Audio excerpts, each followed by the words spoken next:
بسم اللہ الرحمن الرحیم باب السؤال والفتیہ عند رمی الجمار.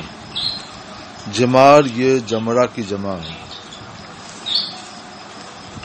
3 جمرے بنائے گئے ہیں منا میں. مکہ شریف سے آئیے تو جو سب سے پہلے پڑتا ہے اس کو جمرے عقبہ اور جمرہ کبریٰ بھی کہا جاتا ہے. اس کے بعد آگے بڑھتے جائیے تو ایک جمرہ اور ملے گا, اس کو جمرہ وسطیٰ کہتے ہیں. اس کے بعد آخر میں ایک جمرہ اور ملتا ہے. تو کل 3 جگہ جمرے بنے ہوئے ہیں اور تینوں کی جمع جمار آتی ہے. رمیوں کے معنی پھینکنا. رمی جمار کے وقت سوال اور فتویٰ کا بیان ہے. یعنی رمی جمار کے وقت میں سوال کرنا جائز ہے کہ نہیں اور فتویٰ دینا جائز ہے کہ نہیں. کوئی سوچ سکتا ہے کہ نماز کوئی پڑھ رہا ہو تو نمازی سے سوال کرنا اور نمازی کا فتویٰ دینا جائز نہیں ہے, کیونکہ وہ ایک عبادت میں شغل ہے. تو یہ بھی ایک عبادت ہے, یہاں بھی وہی ہونا چاہیے. تو امام بخاری رحمۃ اللہ تعالی علیہ نے یہ ترجمۃ الباب قائم کر کے اس بات کی وضاحت کر دی ہے کہ عبادت تو یہ بھی ہے اور وہ بھی, مگر نماز میں بولنے سے ممانعت کر دی گئی ہے. اس لیے اس میں سوال اور جواب درست نہیں ہے نمازی کے لیے. لیکن رمی جمار یہ کہ ایک ایسی عبادت ہے کہ جس میں بولنے کی اجازت ہے. دینی بات بول سکتے ہیں, مسئلہ پوچھ سکتے ہیں اور مسئلہ بتا سکتے ہیں. اس بات کو ذہن میں رکھ اب یہ حدیث سنیے. حضرت عبداللہ بن عمرو بن عاص رضی اللہ تعالیٰ عنہ سے روایت ہے. وہ فرماتے ہیں کہ میں نے نبی کریم صلی اللہ تعالی علیہ وسلم کو جمرہ کے پاس دیکھا. آپ سے سوال کیا جا رہا تھا. ایک شخص نے عرض کی, یا رسول اللہ نحرت قبل ان ارمیہ, میں نے رمی سے پہلے ہی جانور ذبح کر دیا. سرکار نے فرمایا ارمی ولا حرج. دوسرے صاحب نے عرض کی, یا رسول اللہ حلقت قبل ان انحر, ذبح سے پہلے ہی میں نے سر مڑا لیا. فرمایا ذبح کر لو اور کوئی حرج نہیں. فما سئل عن شیء, وہ دن سرکار علیہ السلام سے کسی بھی عبادت کے مقدم و مؤخر ہونے کے تعلق سے بھی سوال ہوا تو آپ نے یہی فرمایا کہ کر لو اور کوئی حرج و گناہ نہیں ہے. ہم اس حدیث پاک کی تشریح پہلے کر چکے ہیں, اس کو یاد رکھیے گا. یہاں یہ بتانا ہے کہ یہ سوال و جواب رمی جمار کے وقت میں ہوا تھا, رسول اللہ صلی اللہ تعالی علیہ وسلم سے ہوا تھا. سرکار نے سوال کو باقی بھی رکھا اور ساتھ ہی ساتھ اس کا جواب بھی دیا. اس سے یہ ثابت ہوا کہ رمی جمار ایسی عبادت ہے کہ اس عبادت کے وقت میں سوال اور جواب دینی امور کے بارے میں ہو سکتا ہے. میں نے بتایا تھا کہ امام بخاری رحمۃ اللہ علیہ ایک ہی حدیث کو بار بار لاتے ہیں, مقرر کرتے ہیں. تو ایسا نہیں ہے کہ تکرار محض ہوتی ہے, بلکہ کوئی نہ کوئی فائدہ ہوتا ہے تب وہ تکرار کرتے ہیں. اس سے پہلے 2 جگہ پر آپ یہ حدیث پڑھ چکے, وہاں یہ نہیں تھا کہ رمی جمار کے وقت میں یہ سوال ہوا, اور یہاں یہ فائدہ ہے کہ رمی جمار کے وقت میں یہ سوال ہوا. تو پہلی دونوں حدیثوں سے 2 مسئلے ثابت ہوئے اور ایک مسئلہ اس حدیث پاک سے بھی ثابت ہوا. اس طرح سے حدیث ایک ہے, روایتیں 3 ہیں اور تینوں روایتوں سے 3 مسئلے ثابت ہو گئے. 1996 میں حج کے لیے گیا تھا اور وہاں پہ لوگوں نے بہت سوال کیا. لوگوں نے طواف کر رہے ہیں تو اس موقع سوال کیا, راستہ چل رہا ہے اس موقع سوال کیا, رمی جمرات کے پاس گیا وہاں سوال کیا. لیکن عام طور پہ سوال کرنے والے وہ لوگ تھے جو اردو بولنا اور سمجھنا جانتے تھے. رمی جمار کے پاس مجھ سے 3 لوگ ملے. وہ تینوں انگلینڈ سے آئے ہوئے تھے. انہیں صرف انگریزی آتی تھی, انگریزی کے علاوہ کوئی زبان وہ نہیں جانتے تھے. تو انہوں نے انگریزی میں سوال کیا تو میں نے لا علمی کا اظہار کیا اپنے اشارے سے. تو انہوں نے اشارے سے سوال کیا. اشارہ یہ ایسی زبان ہے جو ہر جگہ سمجھی جاتی ہے. یہی وہ زبان ہے جو ہر جگہ بولی بھی جا سکتی ہے اور ہر جگہ سمجھی بھی جا سکتی ہے. تو انہوں نے 7 کنکریاں ایک مرتبہ ہاتھ میں لے کر اور پھینکنے کا اشارہ کیا اور پھر ایک ایک کنکری ایک ایک مرتبہ لے کر اشارہ کیا. تو پھر ہم نے اشارے سے ان کو جواب دے دیا کہ ایک ایک کنکری ایک ایک بار میں پھینکی جائے اور 7 کنکریاں یا ایک سے زیادہ کنکریاں ایک ساتھ نہ پھینکی جائیں. تو اس حدیث کے پڑھنے کے ساتھ ساتھ مجھے وہ واقعہ یاد آیا جو 1996 میں میرے ساتھ پیش آیا تھا کہ رمی جمار کے وقت ہی مجھ سے بھی سوال اور جواب ہوا. اس طرح سے اللہ تعالیٰ کے کرم سے سرکار علیہ الصلوۃ والسلام کی یہ سنت بھی میرے ذریعے ادا ہوئی. باب قول اللہ تعالی وما اوتیتم من العلم الا قلیلا. تمہیں علم نہیں دیا گیا مگر تھوڑا. اللہ تعالیٰ کی علم تو بے شمار ہے، لامتناہی ہے، اور بندے کا علم متناہی ہے، محدود ہے. اس کے بارے میں ہم نے پچھلے سبق میں گفتگو کی تھی. تو ہمارا علم حضرت موسیٰ علیہ السلام، حضرت سیدنا خضر علیہ السلام، ان حضرات کا علم ایک چونچ میں آنے والے قطرے کی طرح سے ہے. تو پھر ہمارے اور آپ کے علم کی کیا حیثیت ہے؟ کوئی حیثیت نہیں. یعنی اسی مقدار، اس علم کی مقدار کیا ہو سکتی ہے؟ اس کی کوئی حیثیت نہیں. عبداللہ بن مسعود سے روایت ہے، وہ فرماتے ہیں کہ میں نبی کریم صلی اللہ علیہ وسلم کے ساتھ امشی فی خیرب المدینہ. خیرب یہ خربہ کی جمع ہے، اس کے معنی کھنڈر کہتے ہیں. اونچ نیچ جو کھنڈر ہوتا ہے اسے خربہ کہتے ہیں، اور خرب جو ہے اسی کی جمع ہے کھنڈرات. میں نبی کریم صلی اللہ تعالی علیہ وسلم کے ہمراہ مدینہ شریف کے کھنڈرات میں چل رہا تھا. وہ یتوکا علی عصیبن، اور سرکار علیہ الصلوۃ والسلام اپنے ایک عصا پر ٹیک لگائے ہوئے تھے.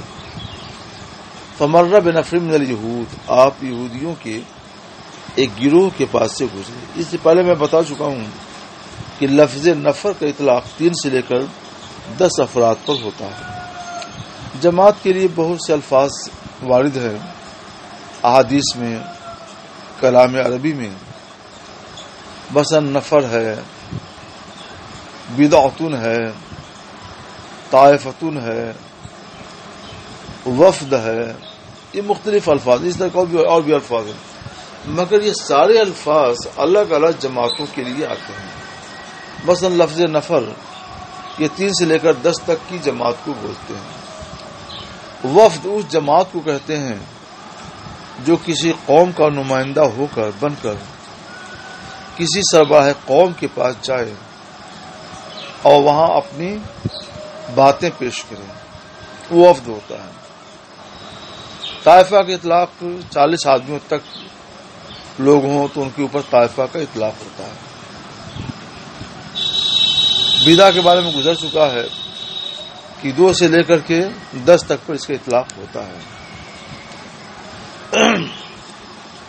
یہ مختلف الفاظ ہیں جو جماعت کے لیے بولے جاتے ہیں، مگر وہ الگ الگ جماعت ہیں. جیسے لفظ معاشر ہے، یہ بھی جماعت کے لیے ہے، مگر یہ ایک نوع کی جماعت. جیسے مردوں کی جماعت ہے تو معاشر الرجال، عورتوں کی جماعت ہے تو معاشر النساء، فرشتوں کی جماعت ہے تو معاشر الملائکہ، جنوں کی جماعت ہے تو معاشر الجن، نبیوں کی جماعت ہے تو معاشر الانبیاء. سرکار صلی اللہ علیہ وسلم کی ایک حدیث ہے، لعنو معاشر الانبیاء لا نورث ولا نورث. ہم گروہ انبیاء نہ وارث ہوتے ہیں نہ کوئی ہمارا وارث ہوتا ہے. تو لفظ معاشر بھی جماعت کے لیے ہے جس کی جمع معاشر ہے، مگر یہ ایک نوع کی جماعت کے لیے ہے. مثلا مردوں کے لیے آپ نے بول دیا معاشر رجال تو اس میں عورتیں شامل نہیں ہو سکتی. معاشر نساء کہا دیا تو اس میں مرد شامل نہیں ہو سکتے ہیں. تو معاشر عرب کر دیا تو غیر عرب اس میں شامل نہیں ہوگی. فقام رجل منہم. اچھا سرکار یہود کے ایک گروہ کے پاس سے گزرے تو ان میں سے بعض نے بعض سے کہا کہ ان سے روح کے بارے میں پوچھو. تو بعض نے کہا مت پوچھو. لا یجیو فیہ بشیء تکرہونہ، کہ ایسا جواب نہ دے دیں جو تمہیں ناگوار ہو. تو بعض نے کہا لنسألنہ، ہم تو ضرور پوچھیں گے. تو ان میں سے ایک آدمی کھڑا ہو گیا اور اس نے کہا اے ابو القاسم سرکاری کنیت ہے، مر روح کیا ہے؟ تو سرکار تھوڑی دیر خاموش رہے. فقلت، تو میں نے سوچا کہ حضور پر وحی آ رہی ہے. فقمت، میں کھڑا ہو گیا. اس بات کی تعظیم میں کھڑا ہو گیا کہ سرکار پر اللہ کی طرف سے وحی آ رہی ہے، میں بیٹھا رہوں. تو یہ ادب ہے بارگاہ نبوی کا حضرت عبداللہ بن مسعود کی نگاہ میں. فلمن چلا عن، جب وحی کی یہ کیفیت ختم ہو گئی تو سرکار صلی اللہ علیہ وسلم نے یہ آیت کریمہ پڑھی. اللہ فرماتا وَيَسْأَلُونَكَ عَنِ الرُّوحِ قُلِ الرُّوحُ مِنْ أَمْرِ رَبِّي وَمَا أُوتِيتُم مِنَ الْعِلْمِ إِلَّا قَلِيلًا. اے محبوب، یہ لوگ تجھ سے علم کے متعلق روح کے متعلق سوال کرتے ہیں کہ روح کیا ہے. تو آپ فرما دیجئے کہ روح میرے رب کا حکم ہے، اب تم سمجھو کہ وہ کیا ہے. اور وما اوتو، اور انہیں علم نہیں دیا گیا مگر تھوڑا ہی علم دیا گیا ہے، زیادہ نہیں. اوپر وما اوتیتم من العلم الا قلیلا ہے کہ تمہیں علم نہیں دیا گیا مگر تھوڑا.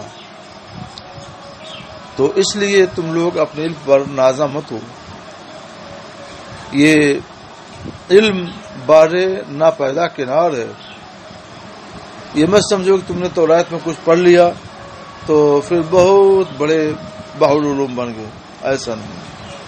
وما اوتوا من العلم الا قلیلا، تمہیں علم تھوڑا ہی دیا گیا ہے. آمش نے کہا ہے کذا، آیت کریمہ ہماری قرات میں یوں ہی وما اوتو ہے، میرے قرآن پاک میں وما اوتیتم من العلم الا قلیلا ہے.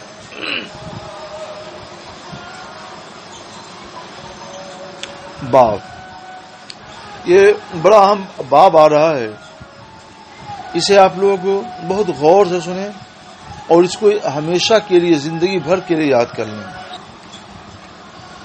باب من ترک بعض الاختیار مخافۃ ان یقصر فی فہم بعض الناس فیقع فی اشد منہ. بعض اختیاری باتوں کو چھوڑ دینا،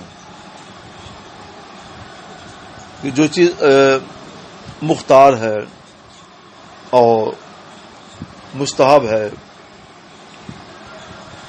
تو ایسی یا اپنے اختیار میں ہے کہ کریں تو اچھا اور نہ کریں تو بھی کوئی حرج نہیں، کوئی گناہ نہیں.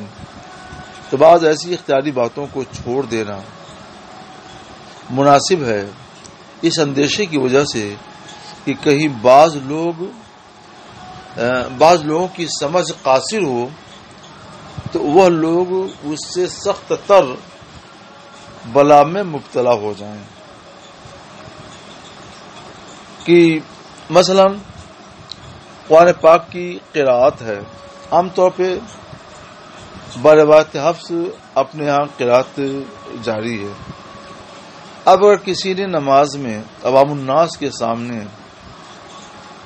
اس کے سبا قراءت سبا کی کوئی اور قراءت شروع کر دی تو لوگ اس سے مانوس نہیں ہیں. وہ قراءت یقیناً قرآن ہے، بس لوگ کیا کہیں گے، اس سے لوگ مانوس نہیں ہیں. تو کہ دیکھو نئے نئے مولانا آئے ہیں اور نیا نیا قرآن پڑھ رہے ہیں، ایسا تو قرآن میں کہیں ہے ہی نہیں، یہ پتہ نہیں کیا پڑھ رہے ہیں، یہ قرآن ہے. تو دیکھو پڑھا تو امام صاحب نے قرآن،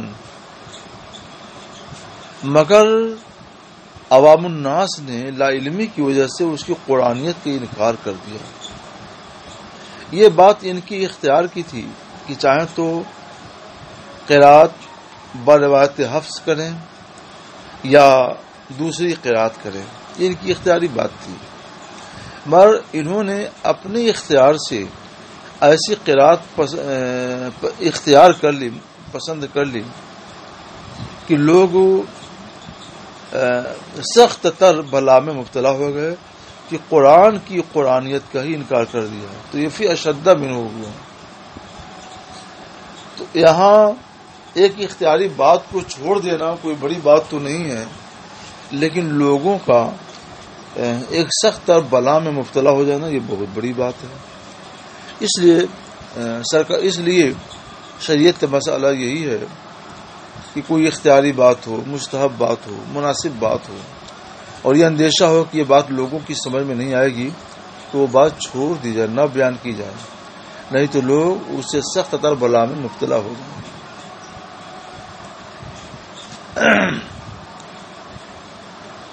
اس طرح کی ایک نہیں بے شمار نظیریں ہیں شریعت طاہرہ میں. یہ ہم نے ایک مثال دے دی آپ کو.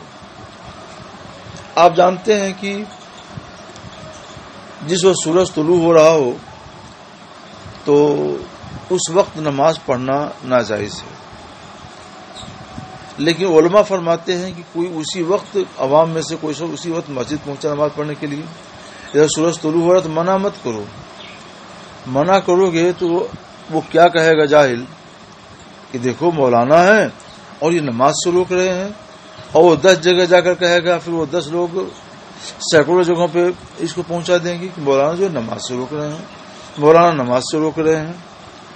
تو ایک تو غیبت ہوئی اس نے کی مولانا کی، اور اس غیبت کو پھیلا کر کے سینکڑوں لوگوں سے غیبت کروا دی.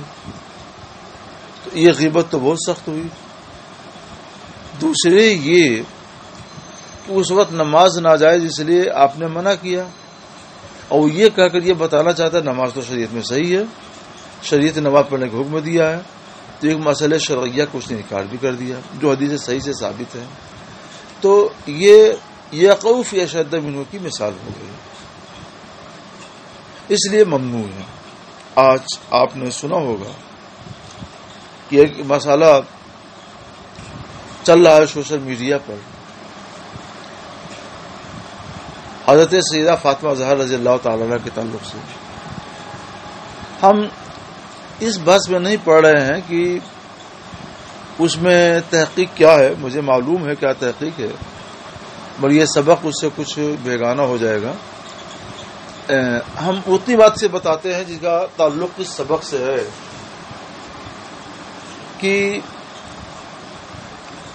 جو بات لوگوں کی سمجھ میں نہیں آنے والی تھی، ایسی بات سوشل میڈیا پر کیوں ڈالی گئی؟ نہیں ڈالنا تھا مگر ڈال دیا، اور دنیا میں ایک بحث کھڑی ہو گئی، اور آج تک اس کا کوئی حل لوگ نہیں نکال سکے.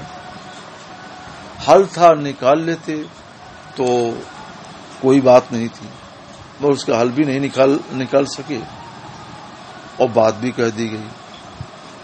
تو اس بات کا کہنا کوئی فرض یا واجب تو نہیں تھا. اگر ان کے نزدیک وہ بات صحیح بھی تھی تو اس بات کہنا ان کے لیے کوئی فرض اور واجب نہیں تھا، ان کی اختیار کی چیز تھی، بیان کرے تو نہ بیان کرے تو.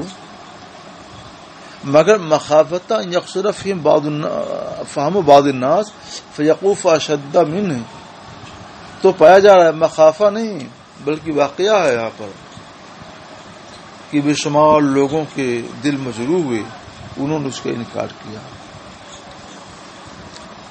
تو میرے عزیز بچوں، ہر حق بات کہی نہیں جاتی ہے. یہ کوئی ضروری نہیں ہے کہ جو بات حق ہو وہ کہہ دی جائے. ابھی آپ حدیث پاک میں پڑھیں گے اور اس کی شہادتیں فراہم ہوگی انشاءاللہ تعالی. اب حدیثوں کو سنیے. حضرت اسود کا بیان ہے کہ مجھ سے عبداللہ بن زبیر نے فرمایا، کانت عائشہ تشر الیک،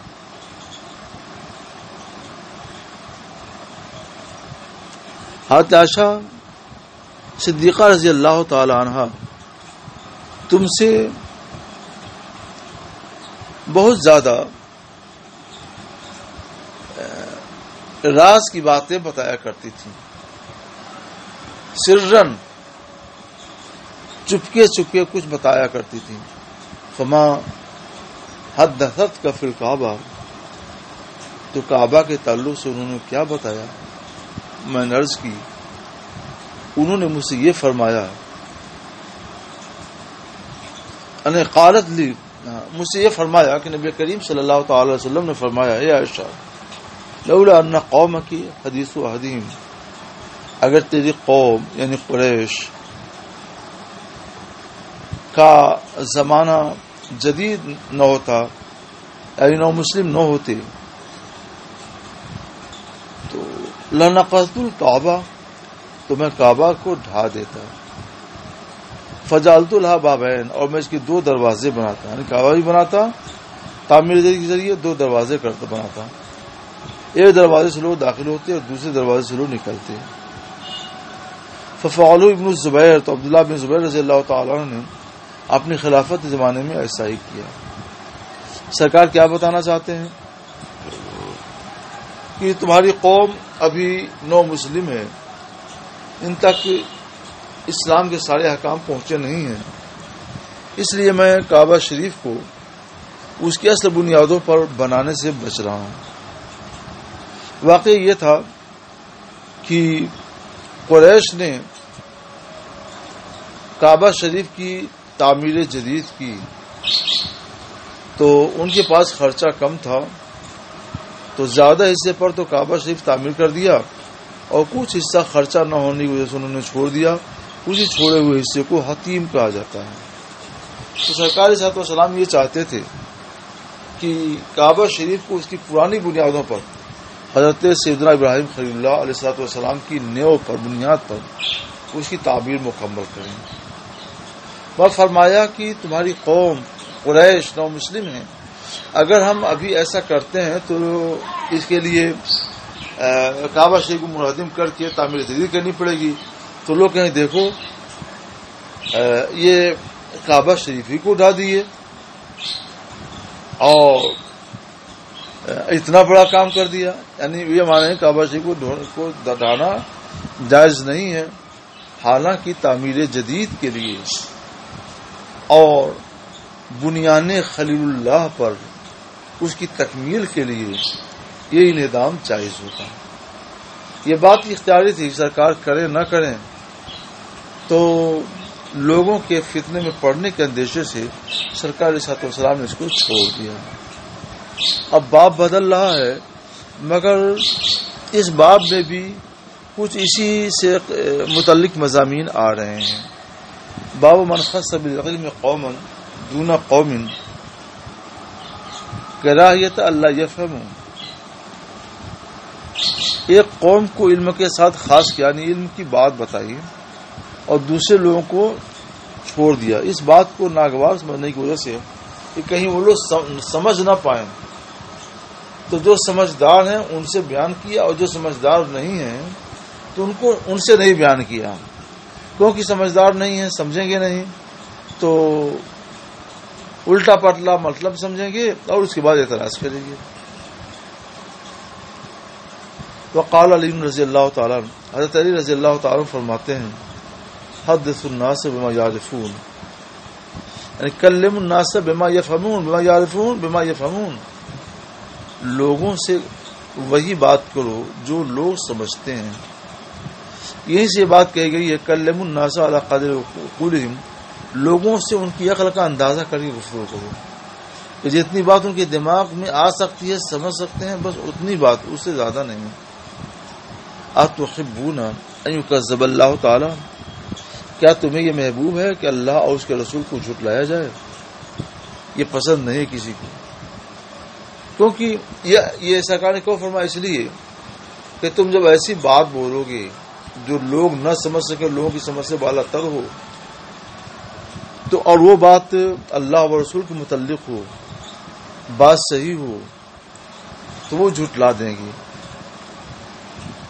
مثلا اللہ کا کلام، جیسے ابھی ہم نے حضرت حفص رضی اللہ تعالیٰ کی قرأت اور دوسری قرأت کے بارے میں بتایا، وہ قرأت کرو اور کہو لوگوں سے کہ یہ بھی ایک قرأت ہے، یہ بھی قرآن ہے، تو لوگ انکار کر دیں گے، چلو یہ قرآن کہاں ہے، قرآن ایسا ہوتا ہے کہ اللہ پر جھوٹ باندھ دیں گے.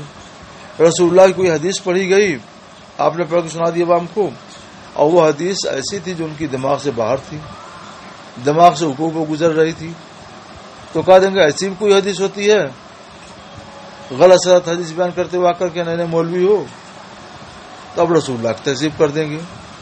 اسی لیے حضرت علی رضی اللہ تعالیٰ نے فرمایا کہ حدث الناس بما یعرفون اکلم الناس بما یفہمون، لوگوں سے وہی بات کرو جس کو وہ سمجھتے ہیں. تو جب اس کے خلاف کام کیا جائے گا اور فتنہ اٹھے تو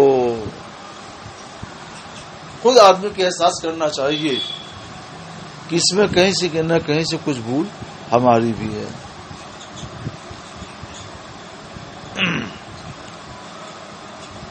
یہ حدیث عبداللہ بن موسیٰ نے معروف سے وہ ابو طفیل سے انہوں نے علی رضی اللہ تعالیٰ سے روایت کیا ہے. انس بن مالک سے روایت ہے کہ نبی کریم صلی اللہ تعالی علیہ وسلم اور کہیں جا رہے نبی صلی اللہ تعالی علیہ وسلم علی الرحل، نبی کریم صلی اللہ تعالی وسلم سواری پر سوار ہو کر کہیں جا رہے تھے، اور حضرت معاذ بن جبل رضی اللہ تعالیٰ آپ کے ردیف تھے. جو ردیف اسے کہتے ہیں جو سواری پر پیچھے بیٹھے اور دونوں کے درمیان ایک لکڑی حائل ہوتی ہے جس کو موخرہ کہتے ہیں. تو سرکار تشریف فرماتے آپ کے پیچھے موخرہ تھا اور اس کے پیچھے دوسری گدی تھی، اس گدی پر حضرت معاذ بن جبل بیٹھے ہوئے تھے.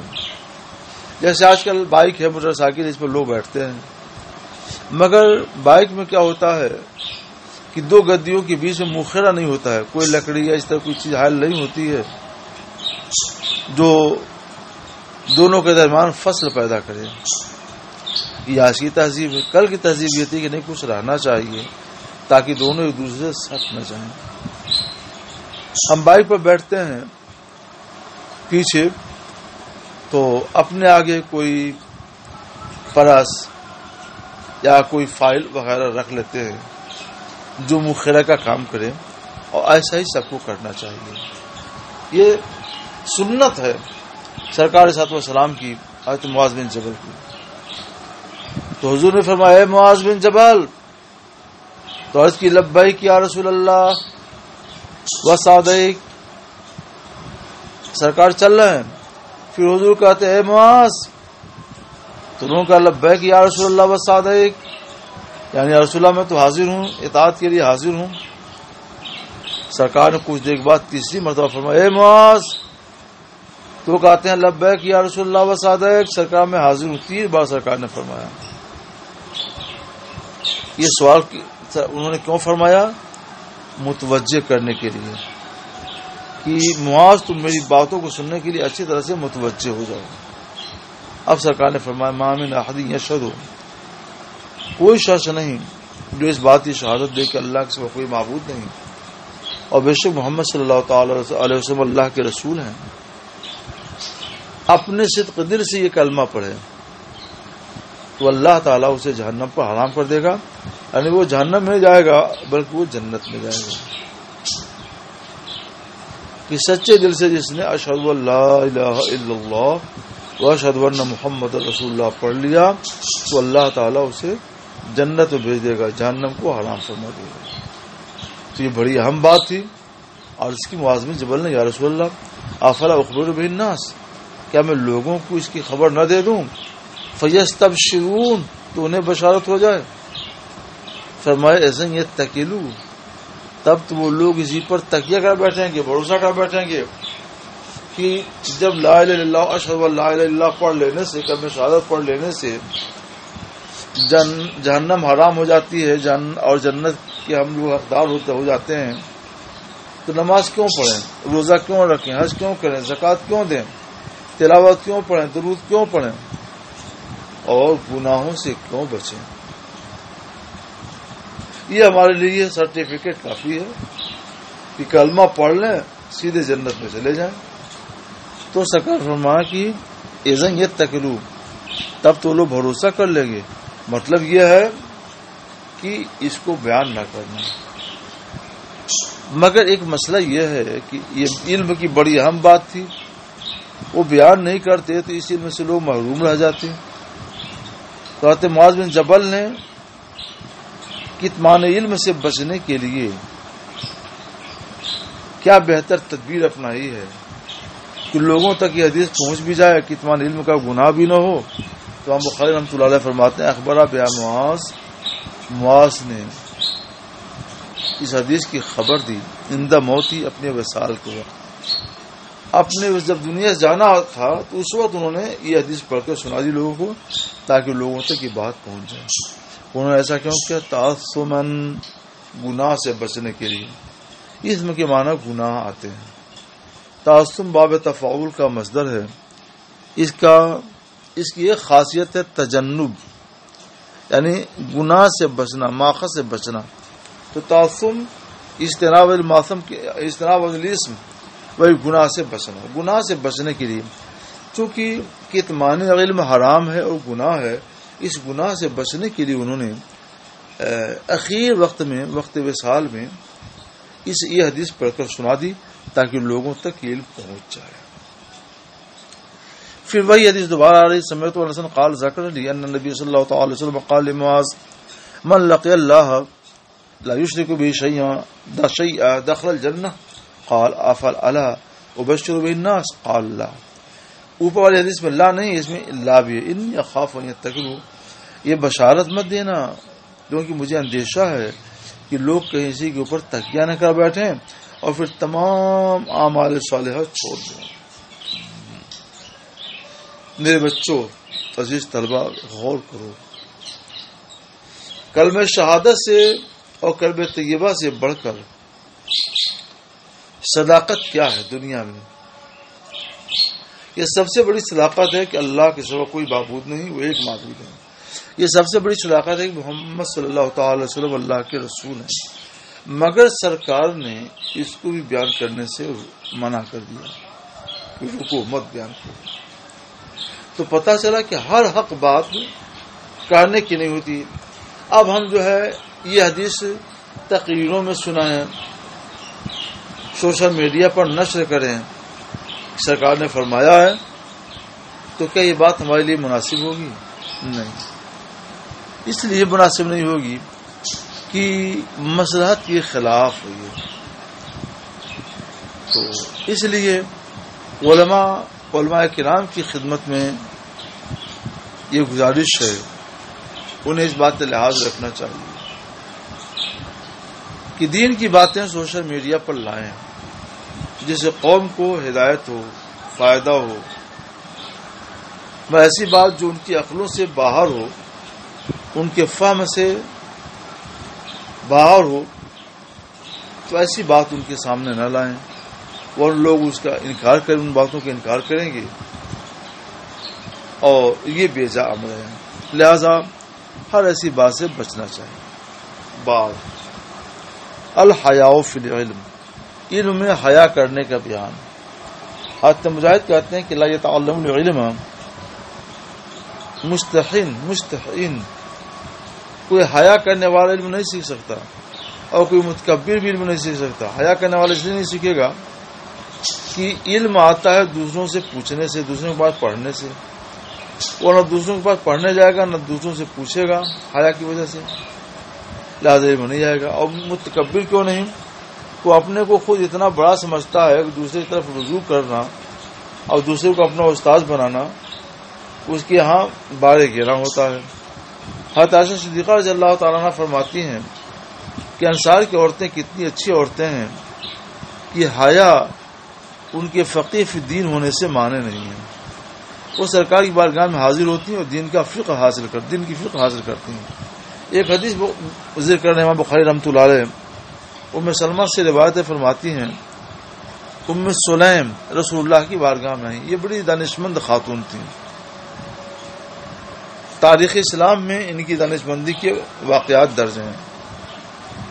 ام سلیم رسول اللہ صلی اللہ تعالی علیہ وسلم کی خدمت میں حاضر ہوئی، عرض کی یا رسول اللہ ان اللہ لا یستحی من الحق، اللہ حق بات بیان کرنے سے حیا نہیں فرماتا، لہذا میں حق بات پیش کرتی ہوں اور آپ حق بات کا جواب دیں اس میں حیا نہ فرمائیں، کیونکہ ہمارا یہ ایسا مسئلہ ہے جس میں ہم مبتلا ہیں۔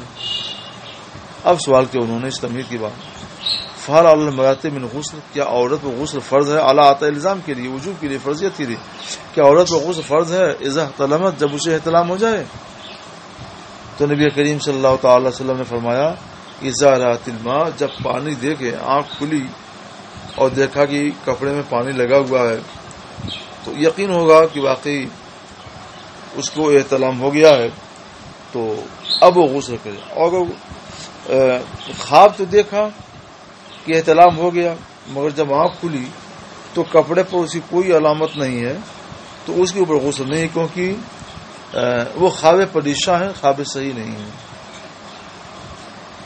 فغطت ام سلمۃ وجہ، یہ سوال سن کر ام سلمہ رضی اللہ تعالی عنہ نے اپنے چہرے کو ڈھک لیا اور فرمایا اور عرض کی یا رسول اللہ او تحتلب المرأۃ، کہ عورت کو بھی احتلام ہوتا ہے؟ فرمایا ہاں، تربت یمینوں کے، تیرا ہاتھ خاک آلود ہو، تربت یمینوں کے۔ اور اس طرح کے متعدد الفاظ ہیں جو عربوں میں رائج ہیں۔ علماء یہ فرماتے ہیں، شارحین حدیث یہ فرماتے ہیں کہ اس طرح کے کلمات بد دعا دینے کے لیے نہیں ہوتے ہیں، بلکہ کلمات تکیہ کلام کے طور پر اہل عرب بولتے ہیں، اس کا حقیقی معنی ان کا مقصود نہیں ہوتا۔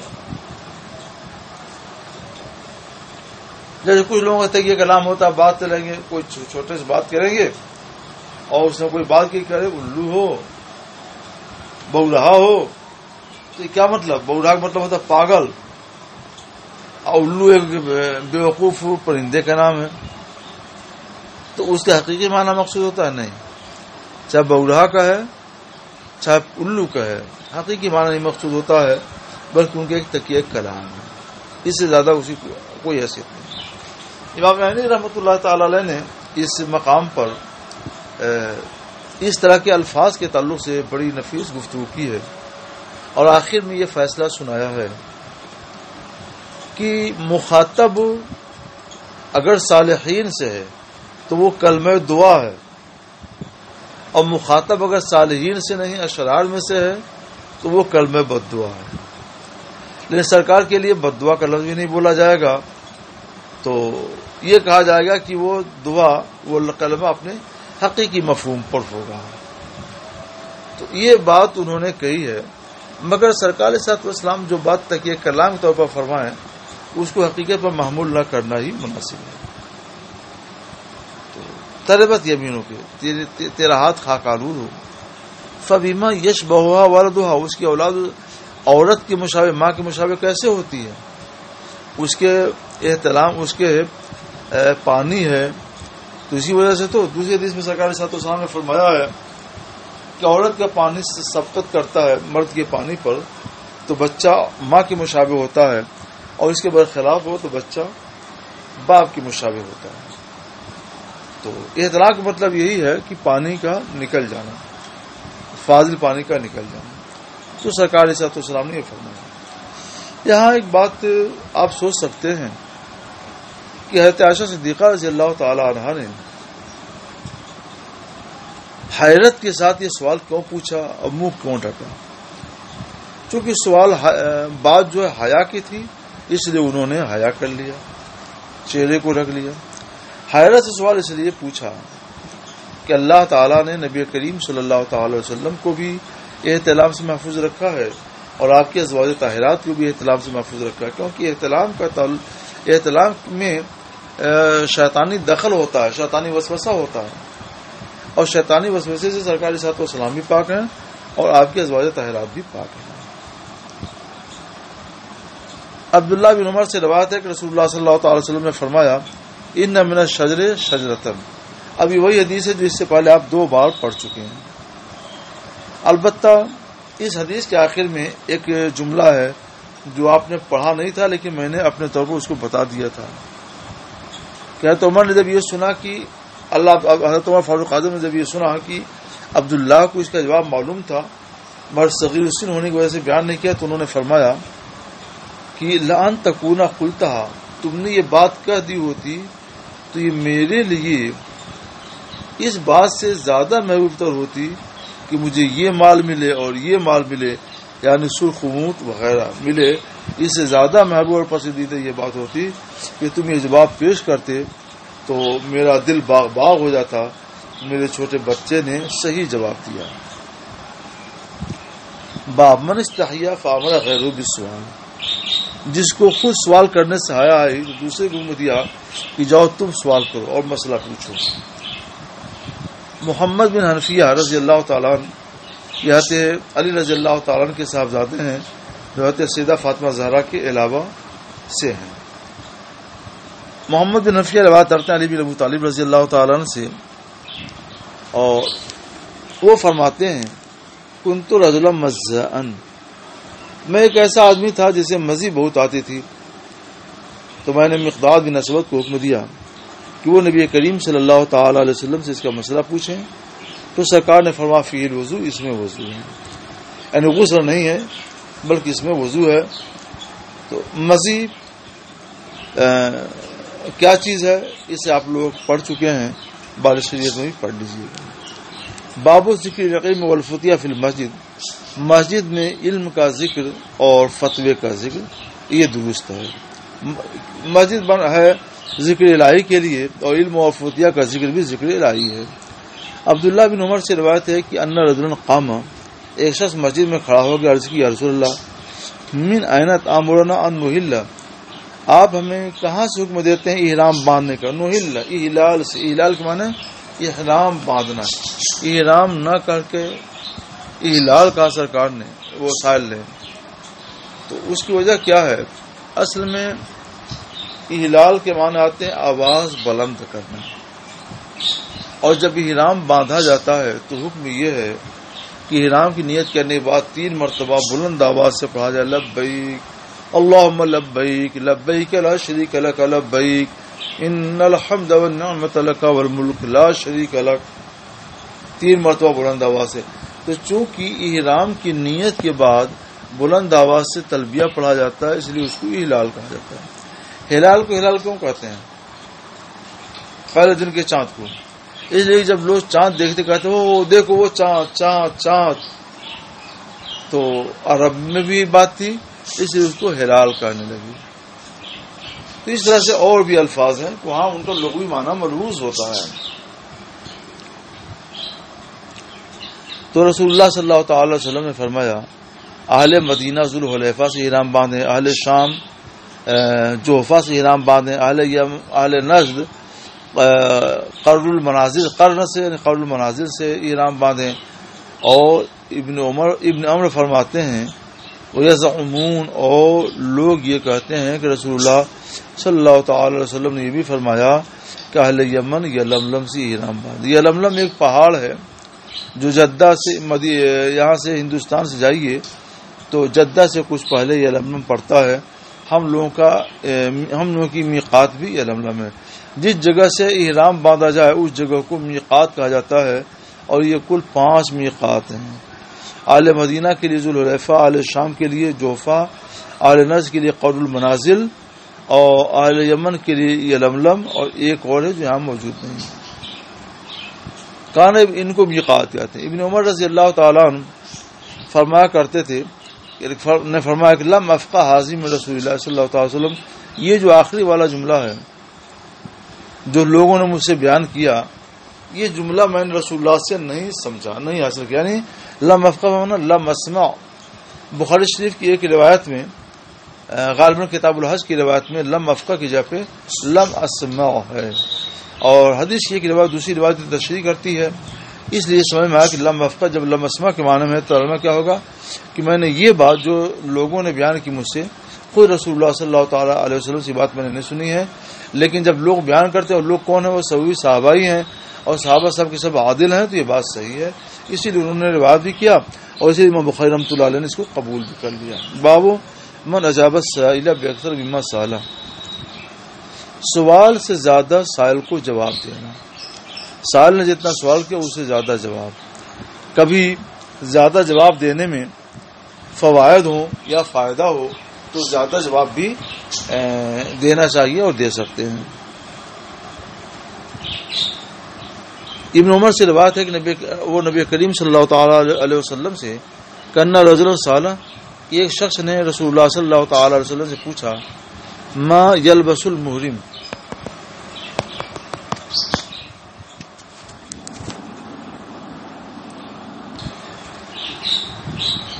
ابن عمر رضی اللہ تعالیٰ سے روایت ہے کہ ایک شخص نے نبی کریم صلی اللہ تعالی علیہ وسلم سے پوچھا کہ محرم جس نے حج کا یا عمرے کا احرام باندھ لیا تو وہ کیسے کپڑے پہنے؟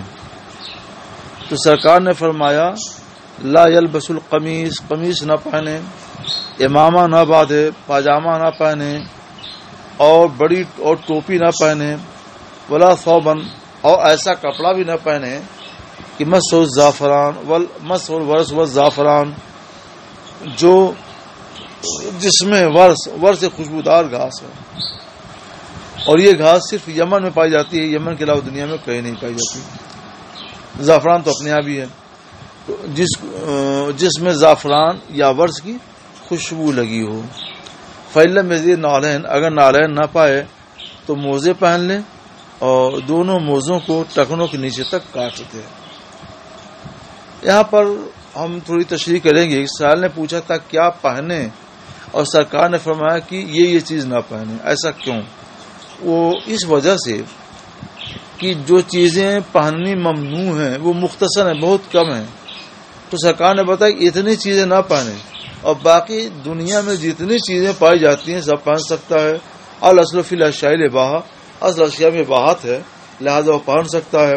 اگر سرکار پہنے جانے والی چیزوں کو شمار کرتے تو شمار کرتے رہ جاتے اور سال ان کو یاد نہیں رکھ پاتا، اور ایسے اس جواب بلیغ سے سرکار علیہ السلام نے سب کی ہدایت دے دی کہ یہ چند چیزیں ہیں جن کو یاد رکھ لو کہ یہ چیزیں ممنوع ہیں اور باقی ساری چیزیں جائز و درست ہیں۔ اب تھوڑی تشریح اس کی ہو جائے۔ قمیص نہ پہنے، قمیص سلی جاتی ہے، سراویل نہ پہنے، پاجامہ بھی پہنا جاتا ہے، امامہ نہ باندھے، امامہ سر پہ باندھا جاتا ہے، یہ سیلا نہیں جاتا ہے۔ لل برنس، برنس اس ٹوپی کہتے ہیں جو سر کو سے چپکی ہوتی ہے، مراد ہے وہی ٹوپی جو سر کو چھپائے۔ ان تینوں سے سرکار علیہ السلام نے یہ تنبیہ فرمائی ہے کہ قمیص نہ پہنے، یعنی کندھے اور گلے سے لے کر کے نیچے تک، ٹخنوں سے نیچے تک کوئی ایسا کہ لباس نہ پہنے جو سلا ہوا ہو، سلا ہوا لباس نہ پہنے۔ لیکن کمر سے نیچے تک پہن سکتا ہے کیا؟ تو فرماتے ہیں کہ ولد سراویل، پاجامہ بھی نہ پہنے۔ تو پتہ چلا کمر سے نیچے بھی سلا ہوا لباس نہیں پہنے گا۔ اچھا چلیے صاحب، کندھے سے لے کر کے ٹخنے تک اور کمر سے لے کر کے گھٹنے، کیا کہتے ہیں، کندھے سے لے کر گھٹنے تک اور کمر سے لے کر کے ٹخنے تک کا حکم تو معلوم ہو گیا کہ سلا ہوا لباس نہیں پہننا ہے۔ تو سر پہ کیا سلا ہوا لباس رکھ سکتے ہیں، سر کو ڈھانک سکتے ہیں؟ تو سرکار نے فرمایا ولل امامہ، اور امامہ بھی نہ باندھے۔ امامہ سلا ہوا تو نہیں ہوتا، مگر سرکار علیہ السلام امامہ کا ذکر کر کے بتانا چاہتے ہیں کہ محرم کے لیے حکم یہی ہے کہ سر کھلا رکھے، سر ننگا رہے، سر کو ڈھکے نہیں۔ آگے فرماتے ولل برنس، اور ٹوپی بھی نہ پہنے۔ تو پتہ چلا کہ ٹوپی جو ہے سلی ہوئی ہوتی ہے، امامہ بغیر سلا ہوا ہوتا ہے۔ سر کو نہ تو سلی ہوئی چیز سے ڈھانکے اور نہ بے سلی ہوئی چیز سے ڈھانکے۔ اگر صرف امامہ سرکار فرماتے تو یہ ہوتا کہ اس کا مطلب کہ سلی ہوئی چیز سے سر کو ڈھانک سکتے ہیں۔ صرف برنس فرماتے تو یہ سمجھ میں آتا کہ بغیر سلی ہوئی چیز سے سر کو ڈھانک سکتے ہیں۔ اس لیے سرکار علیہ السلام نے سر کا حکم بیان کرنے کے لیے امامہ اور برنس دونوں کا استعمال کیا۔ لہذا یہ ثابت ہوا کہ سر کو نہ تو سلی ہوئی چیز سے ڈھک سکتے ہیں اور نہ بغیر سلی ہوئی چیز سے، لیکن بدن کو کندھے سے لے کر پاؤں تک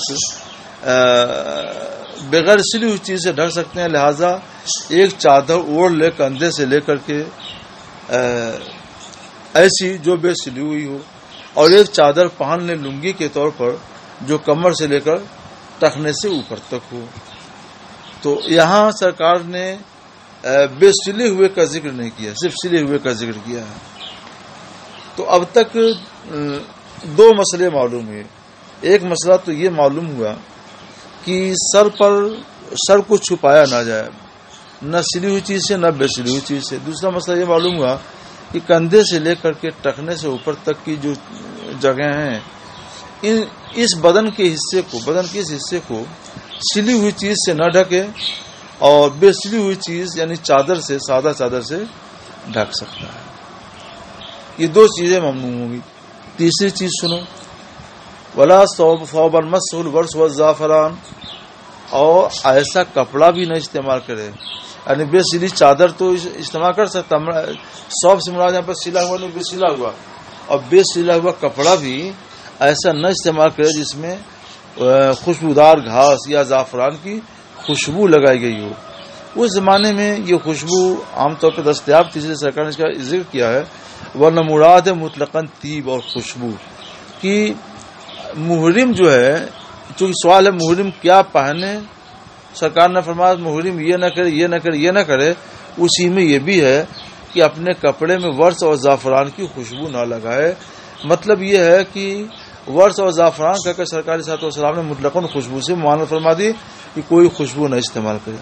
یہاں پہ آپ سوچ سکتے ہیں، بار شریعت وغیرہ میں تمام کتب فقہ میں یہ مسئلہ موجود ہے کہ حاجی کے لیے سنت یہ ہے کہ جب احرام باندھنا ہو تو احرام سے پہلے غسل کرے، اپنے بدن اور کپڑوں میں خوشبو لگا لے اور اس کے بعد احرام باندھے۔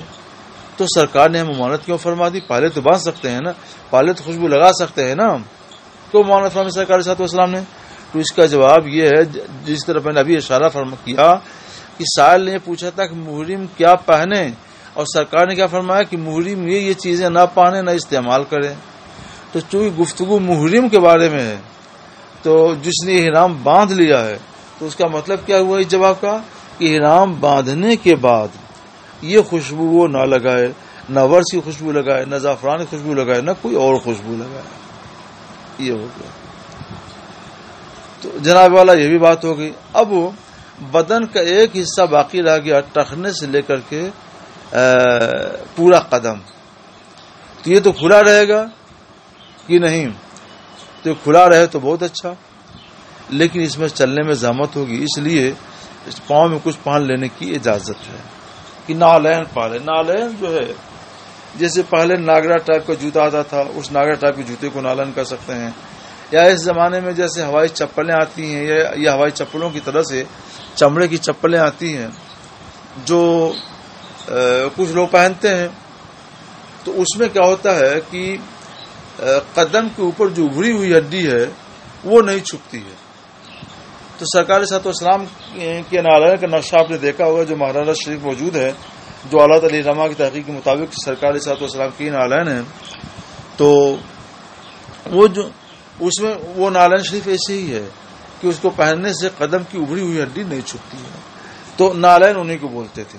اب جو نالین ہے جن کو جوتا کہتے ہیں، یہ تو بہت کچھ چھپا دیتا ہے۔